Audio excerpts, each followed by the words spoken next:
Okay, 390 Wagon Master here, and this is an update video on the Royce 639 AM upper lower sideband mobile CB radio. All right, gosh, I don't really know where to start, so we're just going to kind of dive in.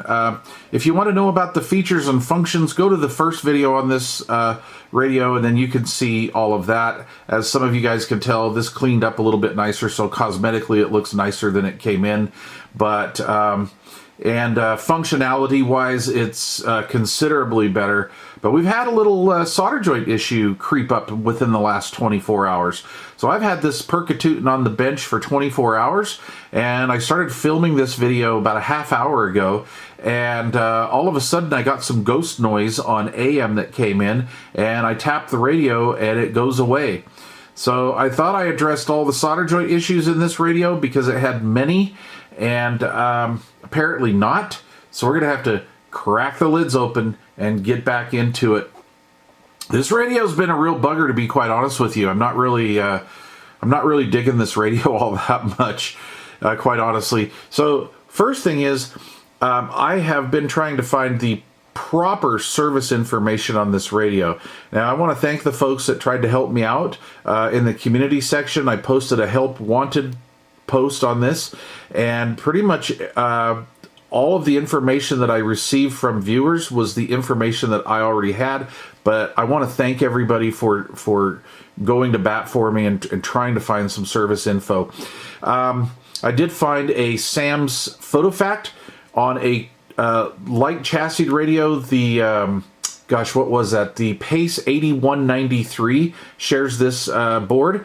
The Pace 8093 Mobile shares this board. By the way, that 8193 is a gorgeous bass. The SBE LCMS4, I think is the model number, that shares the same board. The Royce 642 bass, that big, beautiful Royce bass with the 3 meters in it. Oh my gosh, that thing's just beautiful. That shares the same chassis, and then of course we have the 639. The problem with this is that I cannot find detailed information on the 639, and detailed information would be like, well, you know, like in Uniden chassis, you have like what is it, like a purple, orange, green wire for pretty much every clarifier 858 circuit radio ever made. I mean, that even goes to like the President radios and the Cobra radios, all of that. So you can find wiring from a certain function button or knob and trace it to where it belongs on the board. With this radio, I could not do that. And that was very important to me because I wanted to reverse engineer the clarifier mod that was done on this. I was reading the clarifier mods on the other chassis that I talked about, or the other radios that I talked about, and they did not pertain, or this one was not done that way.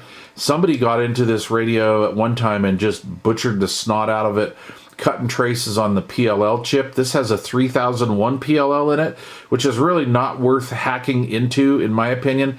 If I remember right, you only go up to like 27525, maybe triple nickel, somewhere in there. It was all hit and miss anyway, and it just wasn't worth it. So somebody tried to mod this. They put it back.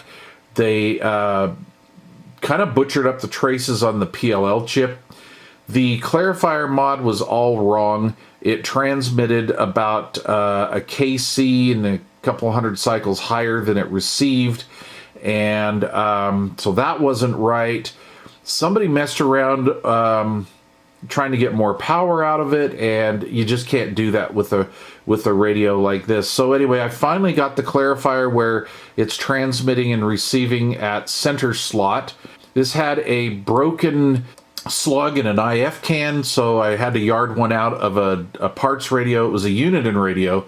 Kind of a scrubbly rig, to be quite honest with you. I'm not really sure if it was worth the time that I put into it, but John's a good guy. That was the donor of this radio, World Radio 038 UDX38, John here in Salt Lake City. And he was the original owner, and then gave it to a gentleman. That gentleman had it for X amount of years, then gave it back to John. And apparently it has not been the same ever since. Now, I found like some noise toy or something they tried to add to this and then took out.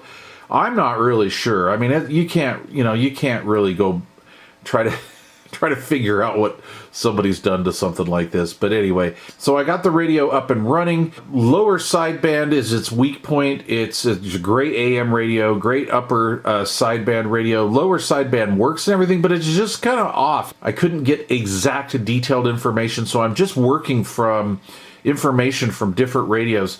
And I want to thank the guys that were trying to help me on the community section. Like I said, I've already had most of that information, and there was some of that information that was incorrect maybe for this radio. It could have been correct for the other radios that they were trying to work with. But anyway, the 639, I don't know, guys. You guys tell me in the comment section down below, is this a dumpster fire radio here, or is this something worth keeping? Going around on the interweb, of course, you have many opinions. A lot of people worship these things, and a lot of people just say, toss them in the dumpster. So I was leaning to get it going fully because the 642 is a fairly nice radio, and I was hoping this would run equally as well, but it's not. And then my previous experience with most all the Royce radios, especially the wood grain faced Royce radios, solder joint issues for days and days and days. Like I would say 95% of the Royce radios that I've dealt with in the past have had major solder joint issues. And I thought with this new or this different chassis, this would be the case, but it's not. Actually, in the first filming I started about 20 minutes ago with this radio, it already started acting up. And then, of course, I tap on the radio and the problem goes away. So, also, I think we're having some relay issues that are starting to arise with this radio. So, guys, I really want this radio to run. I don't know what I'm going to do with it, quite honestly. I have a gentleman here locally in Salt Lake that wants this radio. 597 donated that 138 to us. And he really wants the 639. I just don't think it's to the point where I'm going to let this go to somebody else yet. It's not passing the sniff test for me, and I just don't want to let it loose. Now look, please understand, you guys, I am not a CB radio technician. I do not pretend to be one. I'm just like a hobbyist at best, and with my limited test gear and technical skills, I can only go so far. I'm going to take a guess that if you sent something like this out to a real technician, and I could name off a few, but I won't, I don't know how they would treat a radio like this, honestly. Like, would they just say this is an NWR? NWR, technical terms for not worth repair, or whatever. I mean, this would need like a real pro to, I think, even bring this thing back to the way it should be. And at that point, honestly, is it even a good enough radio to even warrant that type of time spent on a radio like this? I was really excited 24 hours ago. I thought I had this sucker licked.